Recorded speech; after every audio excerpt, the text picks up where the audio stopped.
two contentious moments, one at each end of the match. Your thoughts? I thought we were the wrong side of both decisions.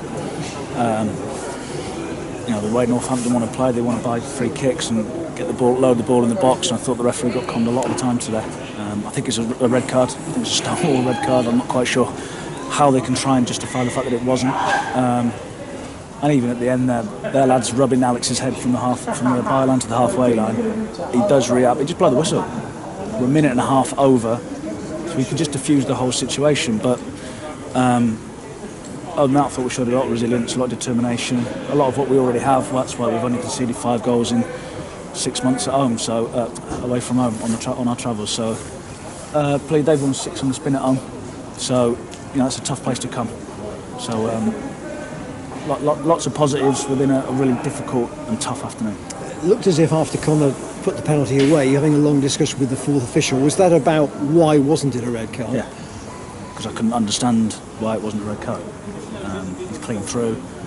He's trying to tell me he's made a genuine attempt for the ball, but it's a red card, so I don't need to see it back. I've not seen it back. I might eat my words in 10 minutes when I do watch it back, but on my mind's eye, I'm pretty sure it's a Stonewall red card. And 87 minutes against 10 men with a 1-goal lead is very different from 87 minutes. Yeah, what ifs and maybes, that's the frustrating thing, because there's no point dwelling on that now. It is what it is, but it's a tough enough place to come here when decisions like that, in my opinion, go against us. I'm sure Keith will say it's not a red card, but that's what it is. In terms of the performance between those two incidents, did it pan out as you thought it might, the game, tactically? We didn't quite. Yeah, we knew what they were going to do. I thought we came at arm's length first half really well. We invited them on a couple of times. I mean, just 2 or 3 times when we worked into good area, that final pass we just couldn't, because we were a threat on the counter-attack, and that's why the way we played, we wanted to pick them off, because they do commit a lot of bodies forward. I thought the defenders, the back 5 in particular, dealt with loads of balls into the box, and they've done with it really well generally. Could you have done more about the goal they did score?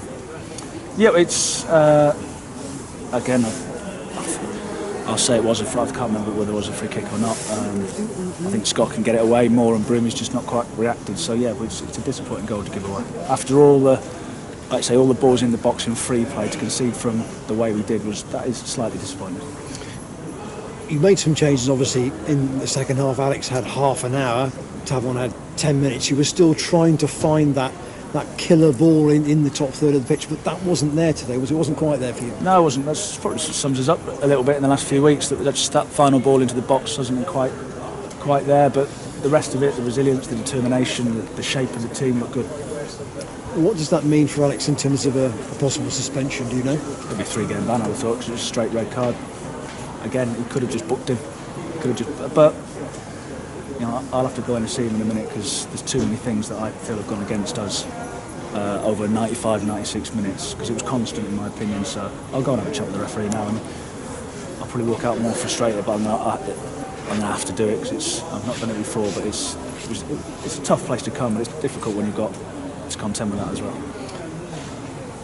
Do you have the ability to sign a player on New Year's Day and play him on New Year's Day? Is that actually possible, or no, the signings can only happen after you? Yeah, because the registration has got to be 24 hours before, I think it is. So obviously, with the game being at 3 o'clock, then so anybody walking in any club on New Year's Day will be ineligible on the 1st. So that means that you lose another forward player for a game before you can sign someone to replace him. It's where we're at the minute. It's tough, but like I said, the togetherness in the group that they've shown, people coming in. I thought Lloydie was good.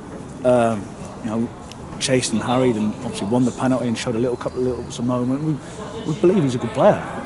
I've said before, I'm not sure he's quite ready to be starting every week at this level, but that's why we've just given him a new contract, because we think, given time and learning and coaching, he can become a good player.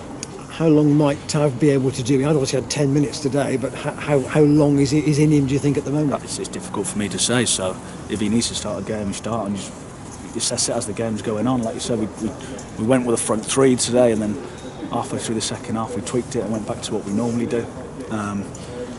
But yeah, it's the reason why you have a squad. There's no point paying 22, 23 players and only ever playing 11. You might as well just pay 11. So that's why we have the squad, because things like this happen, particularly this time of year. That's it from me.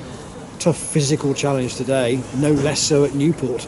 Yeah, it's going to be similar type of game, I'd imagine.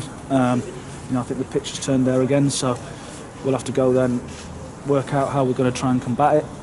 Like we did today, we changed things slightly today, and it was.